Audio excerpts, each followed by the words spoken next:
Day in ഡൽഹിയാണ് ഞാൻ നിങ്ങളെ കാണിക്കുന്നത്.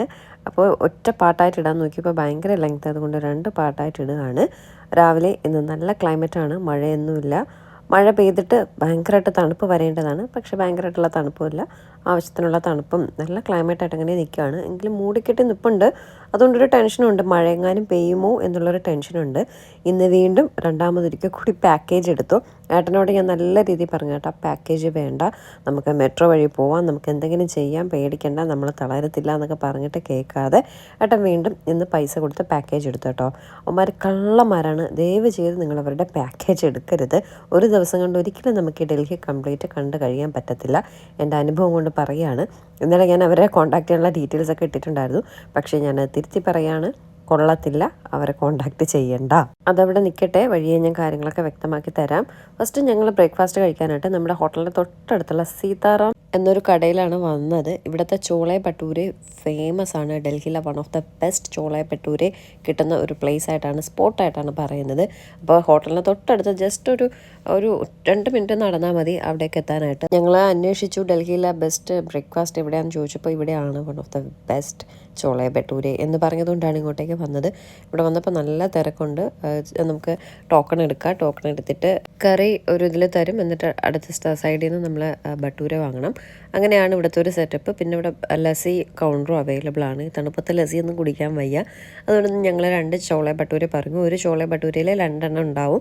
അതുകൊണ്ട് ഏട്ടനൊന്ന്, എനിക്ക് മേതയ്ക്ക് ഒന്നായിട്ട് പറഞ്ഞു. എനിക്ക് ഇന്നലത്തെ മഴ നനഞ്ഞിട്ട് ചെറിയ കോൾഡ് അടിച്ചതാണ് ശബ്ദം വല്ലാണ്ടിരിക്കുന്നത്. വലിയ രീതിയിലില്ല, ഒന്ന് മൂക്കടങ്ങിയതുപോലെ, ജലദോഷമായിട്ടില്ല, ഒരു ഒരു ഒരു ഒരു ഡിസ്കംഫേർട്ട്, അത്രയേ ഉള്ളൂ. അപ്പോൾ അതിൻ്റെ ഒരു ഇതുണ്ട്. ഞാൻ ഇങ്ങനെ ഇന്നലെ ചെറിയൊരു ലക്ഷണം വന്നപ്പോഴും ഞാൻ പ്രാർത്ഥിച്ചു, ദൈവമേ ശബ്ദം മാത്രം പോകരുത്, പോയാൽ എനിക്ക് ഡബ് ചെയ്യാൻ പറ്റത്തില്ല എന്നിങ്ങനെ പറഞ്ഞുകൊണ്ടിരിക്കുകയായിരുന്നു. ശബ്ദത്തിനും കുഴപ്പമില്ല, ജലദോഷവും കാര്യമായിട്ടില്ല, പക്ഷെ ഒരു മൂക്കിനൊരു ഇത്, അത്രയേ ഉള്ളൂ. അങ്ങനെ ഞങ്ങൾ കറിയും ചോളെ ഭട്ടൂരയും വാങ്ങി. ഭട്ടൂര കുറച്ച് സമയം മുന്നേ ഉണ്ടാക്കി വെച്ചത് കൊണ്ടാവാം ചൂടുണ്ടായിരുന്നില്ല, ആകെ അങ്ങ് തണുത്ത് ഇങ്ങനെ നല്ല പൊങ്ങിയിരിക്കണ്ടേ, ഇതങ്ങ് തണുത്ത് ഇങ്ങനെ താഴ്ന്നിരിപ്പുണ്ട്. അപ്പോൾ അതിനകത്ത് എന്തോ സ്റ്റഫിങ് കാര്യങ്ങളൊക്കെ ഉണ്ട്. സംഭവം കണ്ടിട്ട് കൊള്ളാം. കഴിച്ചിട്ടും അത്യാവശ്യം ടേസ്റ്റ് ഉണ്ടായിരുന്നു. ഈ പറയുന്നത്ര ഹൈപ്പ് ഉണ്ടായിരുന്നില്ല. പക്ഷേ ഇന്നലെയൊക്കെ നമ്മൾ യുപിന്ന് കഴിച്ച ആ ഒരു ടേസ്റ്റ് അല്ലായിരുന്നു, വേറൊരു ഡിഫറെൻറ്റ് ടേസ്റ്റ് ആയിരുന്നു. കൊള്ളായിരുന്നു. പക്ഷെ ചൂടുണ്ടായിരുന്നെങ്കിൽ നല്ല സൂപ്പർ സാധനമായിരുന്നു കേട്ടോ. ആ ചോളയും നമ്മുടെ കടലക്കറിയൊക്കെ നല്ല ടേസ്റ്റ് ഉണ്ടായിരുന്നു.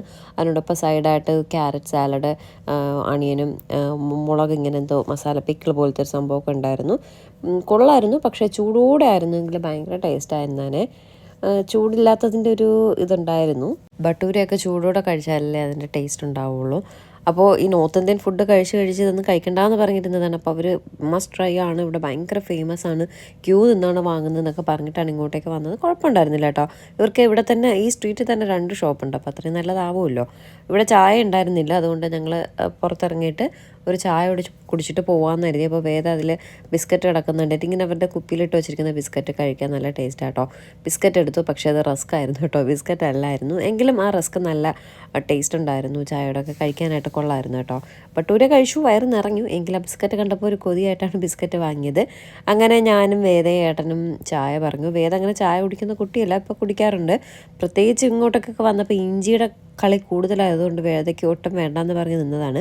പക്ഷേ ഡൽഹി ഏരിയയിൽ അത്രയ്ക്ക് ഇഞ്ചിയുടെ കളി ഇല്ലാത്തത് കൊണ്ട് വേദ ചായ പറഞ്ഞു. വേദ ചായ പറഞ്ഞപ്പോൾ ആ ചായയിൽ ഇഞ്ചിയുടെ ടേസ്റ്റ് ഉണ്ടായിരുന്നു കേട്ടോ. അങ്ങനെ വേദ പറയാണ്, ഞാൻ എപ്പോൾ ചായ ഓർഡർ ചെയ്താലും ഇഞ്ചി ഉണ്ടാവും, അല്ലെങ്കിൽ ഇഞ്ചി ഉണ്ടാവത്തില്ല. ഇന്നലെയൊക്കെ വാങ്ങി കുടിച്ചപ്പോൾ ഇഞ്ചി ഉണ്ടായിരുന്നില്ല, ഇന്നിപ്പോൾ ഇഞ്ചി ഉണ്ട്. അങ്ങനെ വേദ പറഞ്ഞുകൊണ്ട് വരികയാണ്. അങ്ങനെ ചായ കുടിച്ചുകൊണ്ട് നിന്നപ്പോഴേക്കും നമ്മുടെ ഡ്രൈവർ വന്നു. അങ്ങനെ ഞങ്ങൾ കയറി യാത്ര തിരിക്കുകയാണ്. ഒരിക്കലും അവർ 3500 രൂപ പാക്കേജ് പറഞ്ഞു, 9 മണി തൊട്ട് 5 മണി വരെ. പിന്നെ എക്സ്ട്രാ നമ്മൾ അക്ഷരതം പോവുകയാണെങ്കിൽ 700 റുപ്പീസാണ് അവർ പാക്കേജ് പറഞ്ഞത്. അപ്പോൾ 9 മണി തൊട്ട് 5 മണി വരെ ഈ ഒരു 3500 പറഞ്ഞു. ഒരിക്കലും ഈ ഡൽഹി ഫുൾ കാണിക്കാന്നുള്ള രീതിയിലാണ് അവർ റെഡ് ഫോർട്ട്, കുത്തബ് മിനാർ, ജമാ മസ്ജിദ് അങ്ങനെയുള്ള ഒരു പാക്കേജാണ് പറയുന്നത്. ഒരിക്കലും നമുക്കിത് ഇത്രയും കണ്ട് കഴിയാൻ പറ്റത്തില്ല 5 മണിക്കുള്ളിൽ. ഉറപ്പായിട്ടുള്ള കാര്യമാണ്. ഞങ്ങൾ ഓടിപ്പിടച്ചാണ് ഓരോ സ്ഥലങ്ങളും കണ്ടത്. ഒറ്റ ദിവസം കൊണ്ട് അവർ കാണിക്കാമെന്ന് പറയുന്നതാണ്. എക്സ്ട്രാ മണിക്കൂറിന് എക്സ്ട്രാ എമൗണ്ട് പേയ്മെൻറ്റ് 200 വെച്ച് എന്തോ ഓരോ മണിക്കൂറിനും നമ്മൾ 5 മണി കഴിഞ്ഞാൽ കൊടുക്കണം. 8 അവേഴ്സ് വരെ ഈ 3500ഉം, അത് കഴിഞ്ഞ് എക്സ്ട്രാ 1 അവറിന് 200 റുപ്പീസ് വെച്ച് എത്ര അവേഴ്സാണോ നമ്മൾ അവരെ വെയിറ്റ് ചെയ്യിപ്പിക്കുന്നത് അത്രയും സമയം കൊടുക്കേണ്ടി വരും. ഇതാട്ടോ ഡൽഹി ഗേറ്റ്. കാര്യം പറഞ്ഞുകൊണ്ടിരുന്നപ്പോൾ അത് പറയാനായിട്ട് വിട്ടുപോയി. ഇതാണ് ഡൽഹി ഗേറ്റ്. ഇവിടെ വേണമെങ്കിൽ ഇറങ്ങി നിൽക്കാം, ഫോട്ടോ എടുക്കാം, കാര്യങ്ങളൊക്കെ ചെയ്യാം. പക്ഷേ ഇറങ്ങി നിന്നാലേ വീണ്ടും നമ്മുടെ സമയം പോകും. ഇന്നലെ ഞാനൊരു കമൻറ്റ് ഉണ്ടായിരുന്നു, ഒരിക്കലും നിങ്ങൾക്ക് ഒരു ദിവസം കൊണ്ട് ഡൽഹി കാണാൻ പറ്റില്ല, ഈവൻ ഫോട്ടോ എടുക്കുകയാണെങ്കിൽ പോലും അതിനുള്ള സമയം കിട്ടില്ല എന്ന് പറഞ്ഞത് വളരെ ശരിയാണ്. നമുക്കൊരു ഫോട്ടോ എടുക്കാൻ കൂടിയാണെങ്കിൽ പോലും നമുക്ക് ഒരു ദിവസം കൊണ്ട് ഡൽഹി നമുക്ക് പ്രധാനപ്പെട്ട സ്ഥലങ്ങൾ കണ്ടു കഴിയാൻ പറ്റില്ല.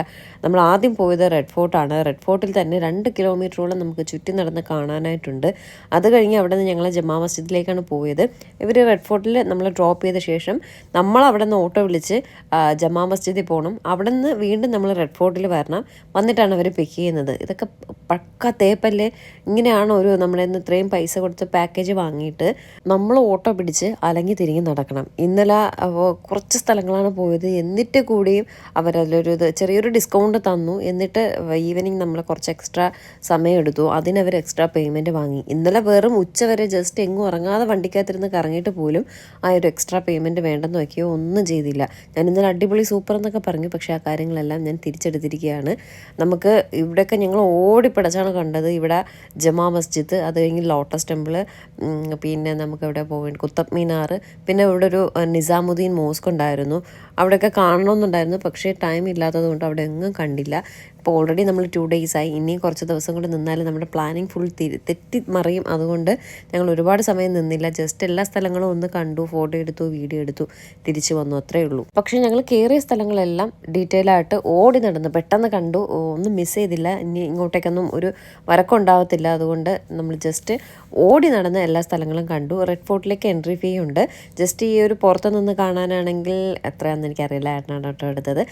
അകത്തൊരു മ്യൂസിയം ഉണ്ട്, 2-3 മ്യൂസിയംസ് ആയിട്ടുണ്ട്. അവിടെ കൂടെ കയറുകയാണെങ്കിൽ 90 രൂപയാണ് ഒരാൾക്ക് ടിക്കറ്റ്.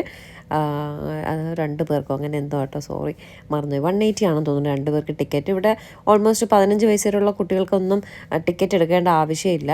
അപ്പോൾ ഞങ്ങൾ അകത്തുള്ള മ്യൂസിയംസ് എല്ലാം കയറി കാണുന്ന രീതിയിലാണ് ടിക്കറ്റ് എടുത്തത്. അവിടെയൊക്കെ ഈ ഓരോ ഫ്രീഡം ഫൈറ്റേഴ്സിൻ്റെയും ഒക്കെ കാര്യങ്ങളും ഡീറ്റെയിൽസും ഒക്കെ കൊടുത്തിട്ടുണ്ട്. അത് അത്രയും വലിയ ഉപയോഗമില്ല. പിന്നെ ഡീറ്റെയിൽ ആയിട്ട് പഠിക്കുന്ന ഹിസ്റ്ററിയൊക്കെ പഠിക്കുന്നവർക്ക് ഉപയോഗപ്പെടും. അത് കണ്ടു എന്ന് വെച്ചിട്ട് നഷ്ടമൊന്നുമില്ല. അങ്ങനെ അതെല്ലാം കണ്ടു കഴിഞ്ഞ ശേഷം ഞങ്ങൾ പുറത്തേക്ക് ഇറങ്ങി. ഇവിടെ കയറുന്നിടത്ത് തന്നെ കുറേ കടകളും കാര്യങ്ങളൊക്കെ ഉണ്ട്, കുറേ സാധനങ്ങളായിട്ട് വച്ചിട്ടൊക്കെ ഉണ്ട്. ഞങ്ങളതൊന്നും വാങ്ങിയില്ല, ജസ്റ്റ് അതെല്ലാം നോക്കിയ ശേഷം അവിടെ നിന്ന് അടുത്ത് എനിക്ക് ചാന്ദിനി ചൗക്കിലൊന്ന് പോകണമെന്നുണ്ടായിരുന്നു. അപ്പോൾ ഇന്നലെ പാക്കേജിൽ ചാന്ദിനി ചൗക്കൊന്നും ഉണ്ടായിരുന്നില്ല. ഇന്ന് പിന്നെ രണ്ടാമതൊന്നുകൂടെ പാക്കേജ് എടുത്തപ്പോൾ കുറച്ച് സ്ഥലങ്ങൾ നമ്മൾ കണ്ടതുകൊണ്ട് ചാന്ദിനി ചൗക്ക് കൂടെ ഇൻക്ലൂഡ് ചെയ്യാമെന്ന് പറഞ്ഞിട്ടാണ് ചാന്ദിനി ചൗക്ക്, അതായത് റെഡ് ഫോർട്ടിൻ്റെ നേരെ ഓപ്പോസിറ്റാണ് Chandni Chowk market. One of the oldest market in ഡൽഹിയാണ് ചാന്ദിനി ചൗക്ക്. നമ്മുടെ ഷാജഹാൻ ചക്രവർത്തിയുടെ സമയത്തുള്ള ഒരു മാർക്കറ്റാണിത്. അത് കയറുമ്പോൾ തന്നെ എൻട്രൻസിൽ തന്നെ ഒരു മന്ദിറുണ്ട്. അത് മറ്റേ ബുദ്ധൻ്റെ എന്തോ ആണ് കേട്ടോ. അവിടെ ഞങ്ങൾ ജസ്റ്റ് ഒന്ന് കയറി പ്രാർത്ഥിച്ചിട്ടാണ് ഇറങ്ങിയത്. അപ്പോൾ കഴിഞ്ഞ പ്രാവശ്യം ഏട്ടൻ്റെ ഫ്രണ്ട് ആനിൽ പോയപ്പോൾ പറഞ്ഞിട്ടുണ്ടായിരുന്നു, ഇവിടെ ഡൽഹിയിൽ വന്നപ്പോൾ അവനിവിടെ ഒരു പഞ്ചാബി ടെമ്പിളിൽ എന്തോ കയറിയിട്ടുണ്ട്, മസ്റ്റായിട്ട് കയറണേന്ന് പറഞ്ഞു. അപ്പോൾ ഞങ്ങൾ കരുതി ഈ ടെമ്പിളാണെന്ന് കരുതി ഇവിടെ കയറിയിട്ട് ഇറങ്ങിയപ്പോൾ അടുത്ത് വേറൊരു വലിയൊരു ടെമ്പിൾ മന്ദിർ കണ്ടു കേട്ടോ. പക്ഷെ അവിടെ ആയിരിക്കാം അനിൽ കയറാൻ ഉണ്ടാവുക. ഞങ്ങളിവിടെ കയറി തൊഴുത ശേഷം വീണ്ടും ഇറങ്ങി. പെട്ടെന്ന് തന്നെ ഇറങ്ങി കേട്ടോ. എല്ലായിടത്തും അധികം സമയമൊന്നും സ്പെൻഡ് ചെയ്തില്ല. ഇറങ്ങിയിട്ട് ചാന്ദിനി ചൗക്ക് എക്സ്പ്ലോർ ചെയ്യുന്നതിന് മുന്നേ ജമാ മസ്ജിദ് പോകാമെന്ന് കരുതി. ചാന്ദിനി ചൗക്ക് വഴി തന്നെ നമുക്ക് ജമാ മസ്ജിദിൽ തൊട്ടടുത്ത് പോകാം. ഇതെല്ലാം അടുത്തടുത്തുള്ള സ്ഥലങ്ങളാണ്. പക്ഷേ നമ്മുടെ ഡ്രൈവർ കൊണ്ടുവന്ന് നമ്മുടെ റെഡ് ഫോർട്ടിലാക്കി. അവിടെ നിന്ന് നമ്മൾ റിക്ഷ പിടിച്ച് പോവേണ്ട ദൂരമുണ്ട് കേട്ടോ. ജമാ മസ്ജിദ് പോയിട്ട് വീണ്ടും തിരിച്ച് റെഡ് ഫോർട്ടിൽ വരിക, അതൊക്കെ ഒരു പാടല്ലേ. അല്ലെങ്കിൽ ജമാ മസ്ജിദിൻ്റെ അവിടെ കാറിൽ വരാമെന്ന് പറയണം. പുള്ളി പറയുന്നത് അങ്ങോട്ടേക്കൊന്നും കാർ വിടത്തില്ല എന്ന്. പക്ഷേ കാറെല്ലാം ഒരുപാട് ടൂറിസ്റ്റുകൾ വന്ന് അവിടെ പാർക്ക് ചെയ്തിട്ടിരിക്കുന്നത് കണ്ടു. അപ്പോൾ പിന്നെ എന്തുകൊണ്ട് ഇയാൾക്ക് മാത്രം വരാൻ പറ്റത്തില്ല? അതൊക്കെ അപ്പോൾ പിന്നെ ഫുൾ തേപ്പാണ് കേട്ടോ. അതുകൊണ്ട് ദയവ് ചെയ്ത് അവരെ പാക്കേജ് എടുക്കരുത്. ട്രിവാൻഡ്രത്ത് പണിക്കേഴ്സ് ട്രാവൽ എന്നെന്തോ പറഞ്ഞിട്ടൊരു ഇതുണ്ട്. അവർക്ക് റൂം ഉൾപ്പെടെയുള്ള പാക്കേജസ് ഒക്കെ അവൈലബിൾ ആണ്, നല്ലതാണ്. അത് ഞാൻ മുന്നേ നോക്കിയതാണ്. ഇവിടെ വന്ന് നമ്മൾ മെട്രോയിൽ കയറി പോവാമെന്നുള്ളൊരു പ്ലാനിങ് ഉള്ളത് കൊണ്ടാണ് ആ പാക്കേജ് ഒന്നും നോക്കാതെ ഇങ്ങോട്ടേക്ക് വന്നത്. ഇവിടെ വന്നപ്പോൾ ഹോട്ടലിൻ്റെ ഫ്രണ്ടിൽ ഉമ്മാരിങ്ങനെ എടുത്ത് വെച്ചുകൊണ്ടിരിക്കുന്നത് കണ്ടപ്പോൾ നമ്മൾ അതിലങ്ങ് മറന്നു പോയി. ഒരു ദിവസം കൊണ്ട് എല്ലാം കണ്ടു കഴിഞ്ഞാൽ നല്ലതല്ലേ എന്ന് കരുതിയിട്ടാണ് നമ്മൾ ഇത്രയും പേയ്മെൻറ്റ് കൊടുത്ത് പാക്കേജ് എടുത്തത്. പക്ഷേ റെഡ് ഫോർട്ടൊക്കെ ഇത്രയും കാണാനുണ്ടെന്ന് നമുക്കറിയില്ലായിരുന്നു. 2 കിലോമീറ്ററോളം നടന്ന് കാണാനുണ്ടായിരുന്നു. അതിനെപ്പറ്റിയൊന്നും അറിയത്തില്ലായിരുന്നു. അപ്പോൾ ഇത്രയും സമയം പോവും എന്നുള്ളതൊന്നും അറിയത്തില്ലായിരുന്നു. ഈ ജമാ മസ്ജിദിൻ്റെ അവിടെ നമ്മൾ റിക്ഷ പിടിച്ച് വരുന്നതിന് തന്നെ എത്ര സമയമായെന്നറിയോ? ഇവിടെ കൂടുതലും മറ്റേ സൈക്കിൾ റിക്ഷയാണ്. അപ്പോൾ അവർ ചവിട്ടിയൊക്കെ വരുമ്പോൾ ഒരുപാട് താമസിക്കും. അപ്പോൾ നമ്മൾ ഈ റെഡ് ഫോർട്ട് കണ്ട് ചാന്ദിനി ചൗക്ക് ഉള്ളിലേക്ക് കയറിയില്ല. അതിൻ്റെ സൈഡ് വഴി ജമാ മസ്ജിദിലേക്ക് വന്നു. ജമാ മസ്ജിദിൽ നടന്നാണ് വന്നത്. എല്ലാവരോടും ചോദിക്കുമ്പോൾ ജസ്റ്റ് അടുത്തെന്ന് പറഞ്ഞ് അങ്ങനെ നടന്ന് വന്നു. അടുത്തായിരുന്നു. പക്ഷേ ഗേറ്റ് നമ്പർ 5ലാണ് നമ്മൾ ആദ്യം എത്തിയത്. അവിടെ നമുക്ക് ടൂറിസ്റ്റുകൾക്ക് അതുവഴി പോകാൻ പറ്റത്തില്ല. ഗേറ്റ് നമ്പർ 1 പോയാലേ ടൂറിസ്റ്റുകൾക്ക് പോകാൻ പറ്റത്തുള്ളൂ. അങ്ങനെ വീണ്ടും കുറേ നടന്നു. ഒരു റിക്ഷ പിടിച്ച് വരേണ്ട ദൂരം ഉണ്ടായിരുന്നു. അറിയത്തില്ലായിരുന്നു. നടന്ന് ഗേറ്റ് നമ്പർ 1 വന്നു. ജമാ മസ്ജിദ് കണ്ടു. ഇന്നലെയും നമ്മൾ ഇതിൻ്റെ അടുത്താണ് ഇതിൻ്റെ തൊട്ട് ഫ്രണ്ടിലാണ് കരീംസ് ഹോട്ടലിൽ കഴിക്കാനായിട്ട് വന്നത്. അപ്പോൾ ഇന്നലെ കയറിയിട്ടുണ്ടായിരുന്നില്ല. ജസ്റ്റ് കയറി ചെരുപ്പൊക്കെ ഊരി ഇങ്ങനെ നോക്കി. ഞങ്ങൾ ഷൂസൊക്കെ ഇട്ടിരുന്നതുകൊണ്ട് മഴ നനഞ്ഞ് ആകെ കുളമായിട്ട് കിടന്നതുകൊണ്ട് ഞങ്ങൾ കയറിയില്ല. പക്ഷേ ഇന്നിപ്പോൾ വന്നു, കയറി. നല്ല എല്ലാം ഇവിടെയുള്ള എല്ലാ പള്ളികളും മോണുമെൻറ്റ്സും ഒക്കെ എല്ലാം ഓരോന്നായിട്ട് കണക്റ്റഡ് ആണ്. കാണുമ്പോൾ താജ്മഹൽ പോലെ ഇരിക്കും എല്ലാം. ഹുമയൂൺസ് ടോംബ് ആയാലും മോസ്ക് ആയാലും എല്ലാം ഓൾമോസ്റ്റ് എല്ലാം സെയിം ആണ്. ഇവിടെ എല്ലാം വരുമ്പോൾ ഭയങ്കര പോസിറ്റിവിറ്റിയാണ്. എത്ര വർഷം മുന്നേ രാജാക്കന്മാർ ചെയ്ത കാര്യങ്ങളാണെന്ന് കാണുമ്പോൾ ഒരു ഭയങ്കര അത്ഭുതം ഫീൽ ചെയ്യും കേട്ടോ. ഇവിടെ ഇങ്ങനെ വെള്ളം ഉണ്ട്. ഇത് മുഖം കഴുകുന്നതല്ലേ. നമുക്ക് എനിക്ക് അതിനെപ്പറ്റി ഡീറ്റെയിൽ ആയിട്ട് അറിയത്തില്ല. എൻ്റെ ഒരു വിശ്വാസം ശരിയാണെങ്കിൽ ഇങ്ങനെ മുഖം കഴുകിയിട്ട് നിസ്കരിക്കാനൊക്കെ കയറുന്ന ഒരിതാണ്. ഞങ്ങൾ ആ ചർച്ചിലല്ലോ മോസ്കിനുള്ളിൽ കയറിയിട്ട് ഇങ്ങനെ പ്രാർത്ഥിക്കുകയാണ്. എല്ലാവരും അവിടെ ഇരുന്ന് പ്രാർത്ഥിക്കുന്നു, ഞങ്ങളും പ്രാർത്ഥിക്കുന്നു. നമുക്കറിയാവുന്ന രീതിയിൽ നമ്മളും ചെയ്തു കേട്ടോ. എന്നിട്ട് റിക്ഷയിൽ കയറുകയാണ്. മറ്റേ ഇലക്ട്രിക് റിക്ഷയെക്കാട്ടി സുഖമുണ്ട് കേട്ടോ ഈ ചവിട്ടി പോകുന്ന റിക്ഷ. ചേട്ടനൊക്കെ ഇങ്ങനെ നമ്മളെ 3 പേരെയും വെച്ച് ഇങ്ങനെ ചവിട്ടി പോകുന്ന കാണുമ്പോൾ ഒരു പാവം തോന്നും കേട്ടോ. ഭയങ്കര പറ്റിയിട്ടാണ് കേട്ടോ. ആദ്യം ഞങ്ങളോട് പറഞ്ഞ് 200 രൂപ വേണമെന്ന് പറഞ്ഞു. ഞങ്ങൾ ചാന്ദിനി ചൗക്കിലേക്കാണ് ഇനി അങ്ങോട്ടേക്കാണ് പോകുന്നത് കേട്ടോ. 200 രൂപ വേണമെന്ന് പറഞ്ഞു. വേണ്ട എന്ന് പറഞ്ഞിട്ട് നടന്നപ്പോൾ 150 പറഞ്ഞു. പറഞ്ഞില്ല 100 രൂപയാണെങ്കിലും ഓക്കെ. പറ്റില്ല എന്ന് പറഞ്ഞു. ഞങ്ങൾ നടന്നപ്പോഴേക്കും തിരിച്ച് വിളിച്ചു. പിന്നെ 100 രൂപയ്ക്കാണ് അപ്പുറം കൊണ്ടാക്കുന്നത്. നടക്കുന്നവരാണെങ്കിൽ ജസ്റ്റ് നടന്നു പോകാനുള്ള ദൂരമേ ഉള്ളൂ. പിന്നെ മെട്രോയിൽ കയറി റെഡ് ഫോർട്ടിൽ വരികയാണെങ്കിൽ റെഡ് ഫോർട്ടും ജമാ മസ്ജിദും കാണാം. ഇവിടുത്തെ സൈക്കിൾ റിക്ഷ ചേട്ടന്മാരോട് പറയുകയാണെങ്കിൽ ഈ മാർക്കറ്റ് ഫുള്ള് 300 രൂപ കൊടുത്താൽ അവരെ കൊണ്ട് കാണിക്കുമെന്ന് ഈ ചേട്ടൻ പറഞ്ഞു കേട്ടോ. ഇവിടെ നിയർ ബൈ സ്പൈസ് മാർക്കറ്റൊക്കെ ഉണ്ട്. അവിടേക്ക് ഒന്ന് പോകണമെന്ന് ആഗ്രഹം ഉണ്ടായിരുന്നു. പക്ഷെ അവിടെ ഒന്നും പോകാൻ പറ്റിയില്ല. ഈ റെഡ് ഫോർട്ടിൽ വന്ന് നിങ്ങൾക്ക് ജമാ മസ്ജിദ് കാണാം, റെഡ് ഫോർട്ട് കാണാം. പിന്നെ ഇവിടെയുള്ള റിക്ഷ ചേട്ടന്മാരോട് പറഞ്ഞാൽ ഈ market full Chandni Chowk, spice market അങ്ങനെയൊക്കെയുള്ള ഡൽഹി ഫുൾ കാണിക്കുമെന്നാണ് ഇദ്ദേഹം നമ്മളോട് പറഞ്ഞത്. അതൊരു നല്ലൊരു കാര്യമായിട്ട് തോന്നി. പക്ഷെ കുറച്ചുകൂടെ സമയമെടുക്കും. കാരണം ഇവർ ചവിട്ടിയൊക്കെ പോകുമ്പോൾ. പക്ഷെ അത് നമ്മൾ ഈ റിക്ഷയിലിരുന്ന് കാണുമ്പോൾ ഭയങ്കര ഒരു ഭംഗിയാണ്. ഈ റിക്ഷ സിറ്റിയിലോട്ടൊന്നും അവർ ബാൻ ചെയ്തൊക്കെയാണ്. അങ്ങോട്ട് ഉള്ളിലേക്ക് അലൗഡ് അല്ല. ഇതിനകത്തൊക്കെ കിടന്ന് കറങ്ങാനേ പറ്റത്തുള്ളൂ. അതെല്ലാം അവർ കൊണ്ടുനടന്ന് കാണിക്കും. ഇതാട്ടോ അനിൽ പറഞ്ഞ ഒരു ടെമ്പിൾ എന്ന് പറയുന്നത്. ഭയങ്കര വലുത്, നല്ല തിരക്കുമുണ്ട്. ആ റിക്ഷ ചേട്ടൻ കാണിച്ചു തന്നു. ഈ ചാന്ദിനി ചൗക്കിൽ ഓരോ സെക്ഷനായിട്ടാണ് ഡ്രസ്സുകളുടെ ഒരു മാർക്കറ്റ്, അല്ലാതെ വേറെ ഷൂസിൻ്റെത്, ഫുഡിൻ്റെത്, അങ്ങനെയൊക്കെ ഒരു സെപ്പറേറ്റ് ആയിട്ടാണ് മാർക്കറ്റ്. അപ്പോൾ ഞങ്ങളോട് ചോദിച്ചാൽ എങ്ങോട്ടേക്കാണ് പോകേണ്ടത്. ഞാൻ പറഞ്ഞു ഫുഡ് കിട്ടുന്നത്. നമ്മുടെ ഡ്രൈവർ പറഞ്ഞു ചാന്ദിനി ചൗക്കിലാണ് ഏറ്റവും ബെസ്റ്റ് സ്ട്രീറ്റ് ഫുഡ് കിട്ടുന്ന ഒരു സ്ഥലം എന്ന് പറയുന്നത് ചാന്ദിനി ചൗക്കാണ്. സൂപ്പറാണെന്ന് പറയും. അങ്ങനെയാണ് ഞാൻ പറഞ്ഞത്. നല്ല ഫുഡ് കിട്ടുന്ന കടയിൽ അവിടെ കൊണ്ട് നിർത്താൻ പറഞ്ഞു. അങ്ങനെ ചേട്ടൻ ചവിട്ടി പോവുകയാണ്. അതുപോലെ നമുക്ക് ഇവിടെ ഡൽഹിയിൽ 2 വീലർ റെൻറ്റിന് അവൈലബിൾ ആണ്. അതും നല്ലൊരു ചോയ്സാണ്. അതും ഞങ്ങൾ വളരെ വൈകിയാണ് അറിയുന്നത്. ആ ഒരു ഓപ്ഷൻ നല്ലതായിരുന്നു. ഗൂഗിൾ മാപ്പിട്ട് 2 വീലർ ഇട്ട് നമുക്ക് എവിടെ വേണോ പോകാമല്ലോ. അങ്ങനെ പോവായിരുന്നു. അപ്പോൾ 2 വീലർ അവൈലബിൾ ആണ്.